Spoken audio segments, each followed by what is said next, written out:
Hello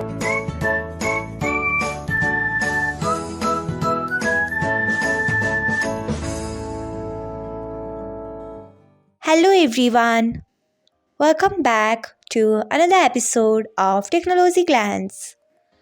Today, in this video, I'm going to guide you through how you can change Wi-Fi sleep policy to always connected on Viber. So, let's get started. Firstly, open Viber app in a device, then tap on three dots icon. Next, tap on settings.